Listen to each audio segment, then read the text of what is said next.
एक समय में वैकुंठपुरम नामक एक गांव में वह और पार्वती नामक पति पत्नी रहते थे। एक समय में वो बहुत अमीर थे, लेकिन कुछ समय बाद अन्य वजहों के कारण वो उनका सारा जायदाद खो देते हैं और पार्वती भी उसके पति शिवा को खो देती है। पार्वती के 2 बच्चे थे, शिखंडी और शिवरानी। शिवरानी बहुत भोली थी और वो हर बात मानती थी। दूसरी तरफ शिखंडी को हमेशा जल्दबाजी थी और इतना ही नहीं, उसे गुस्सा भी बहुत जल्दी आता था। शिखंडी एक लड़के से प्यार करती है। वो उसके दोनों घर वालों को बिठा के बात करवा के उस लड़के से शादी कर लेती है। कुछ दिनों बाद शिखंडी उसके ससुराल चले जाती है, लेकिन शिवरानी उसकी माँ को सहारा देते हुए उन्हीं के घर पे रह जाती है।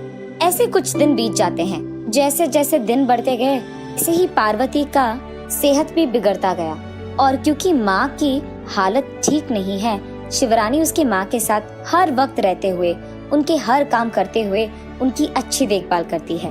फैसला करती है कि उसके पास मौजूद संपदा को दोनों बेटियों को देना चाहती है। इसीलिए वो उसकी बड़ी बेटी शिखंडी को बुलाती है। अपनी माँ की इस हालत के बारे में सुनते ही शिखंडी डर के मारे भाग के माँ के पास पहुँचती है और वहाँ अपनी माँ को उसी हालत में देख वो बहुत दुखी होती है। रानी और शिखंडी रोने लगते हैं। बेटी, मुझे समझ में आ गया कि ये मेरे आखिरी दिन है, इसीलिए तुम्हें एक आखिरी बार देखने का मन कर रहा था। इसके बाद तो कुछ भी हो जाए, मुझे कोई परवाह नहीं। हमारे पूर्वजों के बारे में तो तुम दोनों को पता ही है, वो बहुत अमीर थे। उसके बाद कुछ कारणों की वजह से हमारी पूरी जायदाद चली गई। उसके बाद अगर मैंने कुछ बचाया है तो वो सिर्फ ये 2 चीज हैं। इसमें 2 हार हैं। पहला वाला एक सोने का हार है, कम से कम 10 तुलों का होगा। दूसरा एक मनी हार है, ये हमारे पूर्वजों से मिलते आ रहा है। हाँ, ये हमेशा मेरे ही गले में था। ये कुछ 2 तुलों का होगा। इन दोनों में जिसको जो लेना है तुम ही फैसला करो, लेकिन याद रखना, इसमें मौजूद कीमती चीज सिर्फ निस्वार्थी को मिलते हैं। अच्छे से सोच समझकर फैसला करना बेटी। दोनों खूब समझकर एक फैसला करते हैं। पहले बड़ी बेटी शिखंडी, माँ, स्वार्थ की तो कोई बात नहीं है, लेकिन इसमें मौजूद 10 तुलों का हार मुझे चाहिए। उसके बाद छोटी बेटी शिवरानी यही चाहती थी कि पूर्वजों से आता हुआ ये हार उसी को मिले, क्योंकि उसके अनुसार उससे ज्यादा कीमती चीज और कोई हो ही नहीं सकती। ये सुनकर पार्वती थोड़ा सा हंसकर ऐसे कहती है, तुम दोनों के फैसले अच्छे हैं। ये कहकर उन दोनों को एक एक हार देती है। उसके बाद शिखंडी वो हार लेकर धीरे से वहां से चले जाती है। रानी, इधर आओ बेटी। मुझे बहुत दुख हो रहा है कि मेरे जाने के बाद तुम अकेली पड़ जाओगी। दुख इस बात की है कि मैं तुम्हारे लिए कुछ नहीं कर पाई, कम से कम तुम्हारी शादी भी। लेकिन याद रखना बेटी, अच्छों को अच्छा ही होता है। ये कहकर वो गुजर जाती है। एक तरफ शिखंडी का जीवन बहुत ही अच्छा होता है। उसका पति एक अच्छा व्यापार भी शुरू करता है और खूब पैसे कमाता है। कुछ दिन के बाद शिवरानी की शादी भी पक्की होती है। अपनी इकलौती बहन को शादी के लिए बुलाती है, लेकिन शिखंडी सोचती है कि कहीं उसे पैसे खर्च करने ना पड़ जाए, इसीलिए वो अपनी बहन के शादी पर भी नहीं जाती है। आखिरकार शिवरानी का शादी पड़ोसी गांव में खेती करने वाले एक किसान से होती है। ऐसे समय बीत जाता है। बुरी किस्मत के कारण उस साल बारिश बहुत ज्यादा गिरता है और उसी कारण किसानों के सारे खेत सत्यानाश हो जाते हैं। खेती के लिए लाए पैसों को चुकाने के लिए उनके पास पैसे ना होने के कारण शिवरानी और उसके पति दोनों सोचते हैं कि कर्ज कैसे चुकाएं। रानी, तुम्हारी बहन शहर में अच्छी स्थिति में है ना, उससे कुछ पैसे मांगेंगे क्या? इसके बाद जो फसल आएगा ना, उसमें उनके पूरे पैसे चुका देंगे। जैसे ही शिखंडी को ये बात पता चलती है, अयो हमारे पास कहाँ है पैसे, ऐसे झूठ बोलने लगती है। ये सुनकर रानी निराश होके चुपचाप खाली हाथ अपने घर वापस चले जाती है। 10 दिन बाद शिखंडी के पति ने जो व्यापार लगाया था उसमें नुकसान आने के कारण वो पैसे खो जाते हैं। सबको पैसे वापस लौटाना था। दूसरी तरफ रानी अपने पति को ऐसे देख नहीं पाती थी, इसीलिए वो फैसला करती है कि उसकी माँ के दिए हुए मणिहार को बेचकर वो पैसे चुका देगी। हार को बेचने जब दुकान जाती है तब दुकानदार इस हार को देखकर ऐसे कहता है, बेटी रानी, इस हार में एक बहुत कीमती वज्र है, उसका मूल्य कम से कम 1 करोड़ का होगा। आप अब गरीब नहीं रहोगे। ये सुनकर शिवरानी बहुत खुश होती है। उसी खुशी में उसे अपनी माँ की बात याद आती है, कीमती चीज निस्वार्थों को ही मिलता है। आए हुए उन पैसों से उसके सारे कर्ज चुका देती है। ये बात जानकर शिखंडी उसके कर्ज चुकाने के लिए मदद मांगने के लिए शिवरानी के पास जाती है। रानी, तुम्हारी सहायता मांगते हुए भी मुझे बहुत शर्म आ रही है, क्योंकि जब तुम्हारी बुरा हाल था मैंने तुम्हारी मदद नहीं की, और तो और तुम्हारी शादी में पैसे खर्च करने की जरूरत पड़ जाएगी, ये सोचकर मैं तुम्हारी शादी को तक नहीं आई। लगता है कि उसी कारण मेरा आज ये हाल हो गया है। मुझे माफ कर दो बहन, अब मुझे कुछ पैसों की जरूरत है, क्या तुम मेरी मदद कर सकती हो? अरे दीदी, इतनी बड़ी बातें क्यों? मैं तुम्हारी बहन हूँ, तुम्हारी सहायता नहीं करूँगी तो और किसकी करूँगी? ये कहकर वो उनके कर्ज के लिए नहीं बल्कि सुख शांति से जीने के लिए और भी पैसे देकर उसके दीदी को वापस उसके शहर भेज देती है।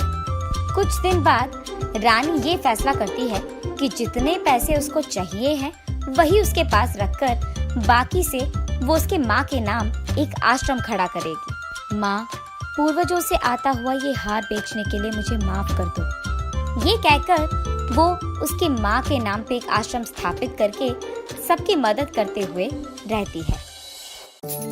एक समय की बात है जब दूर एक राज्य में रहता था एक सच्चा और अच्छा महाराज। वह बहुत बुद्धिमान था और उसने एक शानदार सिंहासन खड़ा किया था। महाराज अत्यंत धनवान भी था। उनके पास थे 7 गुप्त कक्ष जहाँ पर वह अपना सारा सोना और धन रखा करते थे और केवल उन्हीं को उन कक्षों की पहुँच थी। उन कक्षाओं को खोलने की चाबी उनकी छड़ी थी जिसको वो हमेशा अपने पास ही रखते थे। छड़ी के ऊपर एक हरा रत्न था जिसको कक्ष के दरवाजे के ताले लगाने की छेद में डालना होता है, जिससे वो बड़ा दरवाजा खुल जाता है। अब सारे धन दौलत में महाराज को एक चीज बहुत प्यारी थी जो 7वें कक्ष में रखा हुआ था।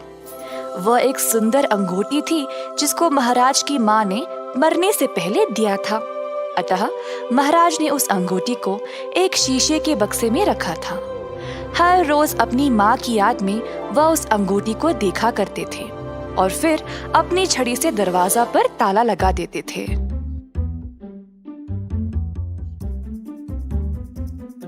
उसी राज्य में देव नामक एक व्यक्ति रहता था। देव एक चोर था। लोगों का जेब मारना,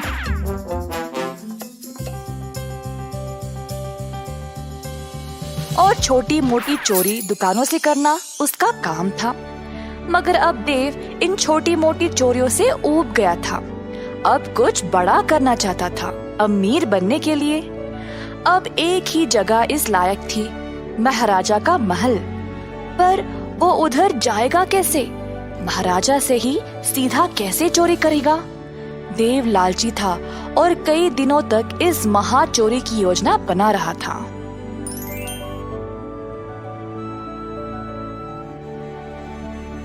एक दिन देव महल के इर्द गिर्द घूम रहा था जब उसकी मुलाकात उसके एक बचपन के दोस्त से हो गई जो अब एक महल का पहरेदार था। प्रणाम मेरे दोस्त, कैसे हो? बहुत खूब देव, अब मैं राजमहल के दरवाजे की पहरेदारी करता हूँ। बहुत समय के बाद हम मिले हैं, तो तुम क्या करते हो? देव ने सोचा कि यही मौका है अंदर घुसने का। दरअसल मैं एक लेखक हूँ और हमारे राज्यों की अनोखी सुंदरता के बारे में लिख रहा हूँ। मैं दूर दूर तक यात्रा करता हूँ और उन जगहों के बारे में, उनका खाना पीना, उनके संस्कारों के बारे में लिखता हूँ। अब मेरा अगला विषय महाराज के इस किले के बारे में है और उसके वास्तुकला के बारे में। और मैं महाराजा को प्रशंसा करना चाहता हूँ ऐसा अनोखा महल बनाने के लिए। इसीलिए मैं यहाँ जानकारी के लिए आया था, परंतु इधर कोई मेरी सहायता के लिए है ही नहीं। इस महल के कई अनोखे चमत्कार हैं। मैंने तो ये भी सुना है कि इधर 7 गुप्त कक्षाएं हैं जहाँ पर महाराज अपना सारा खजाना रखते हैं। अच्छा, ये तो काफी अनोखा लगता है। और कुछ बता सकते हो तुम मुझे? अरे हाँ, और इन कक्षाओं के बारे में तो बहुत लोग जानते हैं, पर बहुत कम को पता है कि इन कक्षाओं को केवल महाराज की छड़ी से ही खोला जा सकता है। ओह, वही जिसपे हरा रत्न लगा है। वाह, मुझे तो पता ही नहीं था। हाँ, वही। खैर, उम्मीद है तुम्हें कुछ तो जानकारी मिल गई। अब मैं चलता हूँ, फिर मिलेंगे देव। देव ने अपने दोस्त को अलविदा कहा और वापस घर चला गया। देव ने सोचा कि ये 7 कक्षाएं तो बहुत हो जाएंगे, तो अब उसको एक कक्षा चुनना पड़ेगा जिससे उसका सारा जीवन संवर जाएगा। पर महाराज की छड़ी को वह चुराएगा कैसे? देव ने एक योजना बनाई 7वें कक्ष की चोरी करने का। बीच रात का समय था। देव महल के अंदर घुस गया जब उसका पहरेदार दोस्त दरवाजे पर सो गया था। देव ने महाराज के कमरे की ओर देखा और एक रस्सी को दीवार पे लगे एक डंडे पर डाला और खुद को ऊपर खींचने लगा। खिड़की से झांक के देखा तो महाराज सोए थे। धीरे से वह कमरे में आया और वही थी छड़ी। देव ने छड़ी ली और महल की सीढ़ियों से कक्षों तक पहुंच गया, परंतु हर एक कक्ष पर एक पहरेदार था। देव ने कुछ जानवर की आवाज निकाली और पहरेदार देखने चले गए कि वह है क्या। तुरंत देव 7वें कक्ष की ओर गया और छड़ी से दरवाजे को खोल दिया। देव ने अपना भोरे निकाला और जितना हो सका उसमें डाल दिया। शीशे के बक्से वाली अंगूठी भी उठा लिया और जल्दी से दरवाजे को बंद करके वहां से चला गया। अगले दिन महाराज जब नींद से जागे तो हैरान परेशान हो गए। उनकी छड़ी लापता थी और कक्ष में जाके देखा तो उनकी माँ की अंगूठी भी गायब। महाराज आग बबूले हो गए, पर उनको पता था कि चोर को कैसे पकड़ा जाए। तुरंत उन्होंने एक पत्र लिखा अपने राज्य के लिए। मैंने अपनी सबसे कीमती चीज खो दी है, एक अंगूठी, और किसी ने उसको चुराया है। अगर किसी को भी ये मिले तो मुझे वापस लौटा दे और बदले में उसको ढेर सारा खजाना भेंट में दिया जाएगा। कई दिनों तक बहुत लोग आगे आए नकली अंगूठियों के साथ, पर महाराज अपनी माँ की अंगूठी को अच्छे से पहचानते थे, तो सबको वापस भेज दिया करते थे। जब ये खबर देव तक पहुंची तो उसने देखा कि वो अंगूठी तो उसी के पास थी। देव को अब और खजाने की लालच लग गई। ये तो कोई पुरानी अंगूठी लगती है। मैं महाराजा को बोलूंगा कि मुझे कहीं मिली और फिर भेंट में दिया खजाना भी ले आऊंगा।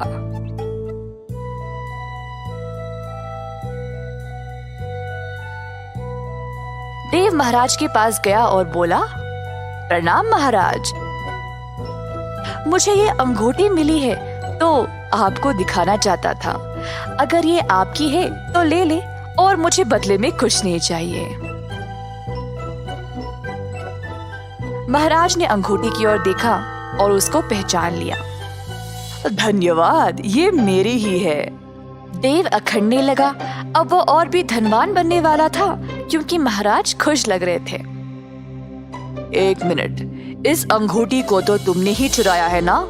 ये अंगूठी खोई नहीं थी।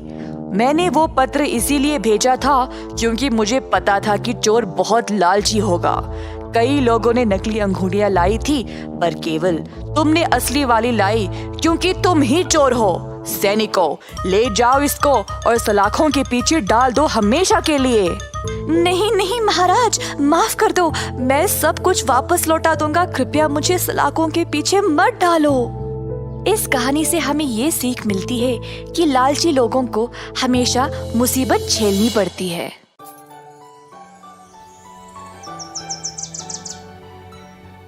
वाराणसी नामक एक शहर में था एक जवान लड़का देव, जो अपनी विधवा माँ के साथ रहता था।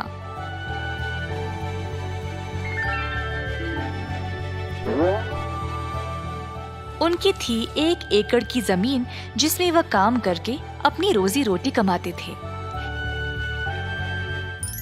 एक दिन अचानक से आए 2 सैनिक और देव को बिना उसकी कोई गलती कैद खाने ले गए।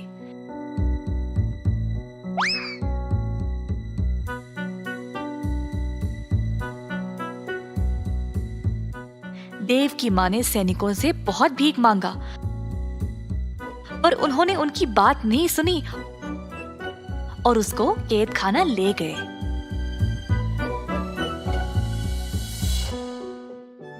देव की माँ अब बेसहारा बन गई क्योंकि उसका ख्याल रखने वाला और कोई नहीं था। इन सब की वजह से अब खेती का काम भी रुक गया। इसी तरह दिन बीत गए और सारा खेत सूख कर नष्ट हो गया। कमाने का उनका यही जरिया था और अब माँ के पास कोई खाना भी नहीं बचा। देव की माँ को समझ नहीं आया कि वह क्या करे। वह अपने बेटे से बात करना चाहती थी, शायद वो उसको बताए कि वह क्या करे। देव की माँ गई एक गुरुजी के पास एक पत्र लिखने में उनकी मदद मांगने। गुरुजी, मेरे बेटे को बंदी बनाया गया है बिना उसकी कोई गलती के। अब मेरा ख्याल रखने के लिए कोई नहीं रहा। कृपया आप देव के लिए मेरी तरफ से एक पत्र लिख दें। देव की माँ, आप जैसा चाहे मैं वैसा ही करूँगा। आप हौसला रखिए, सब ठीक हो जाएगा। गुरु ने पत्र लिखा।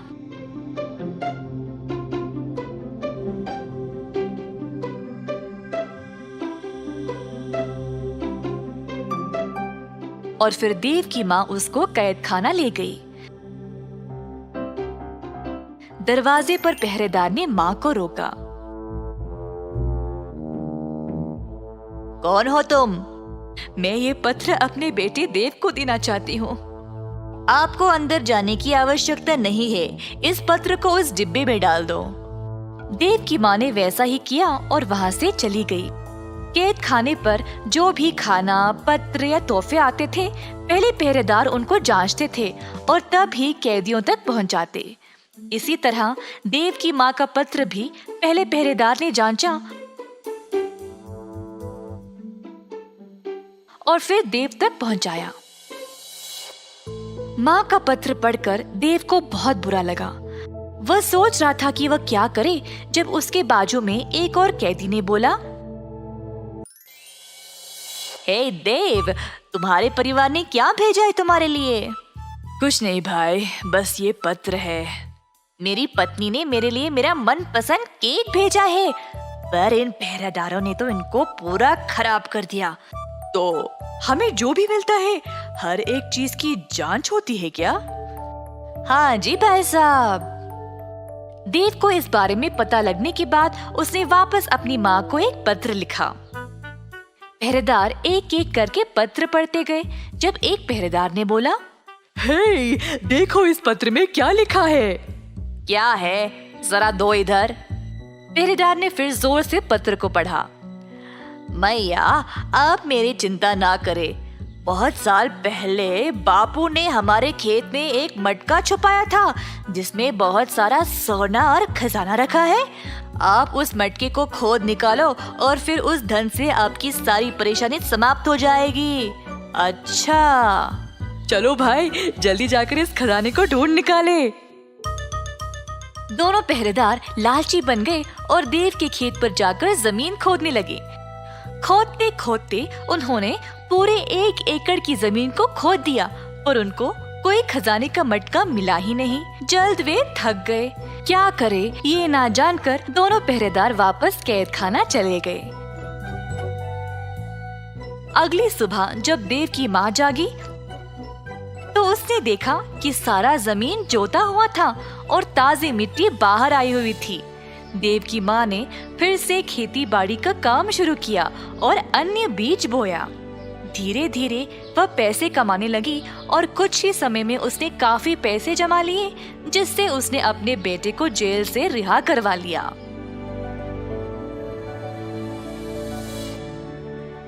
अगर मन से कोई चीज चाहिए होती है तो उसको पाने के लिए कोई ना कोई रास्ता निकल आता है। Subscribe to my channel and also press this bell icon so you can get latest video notifications.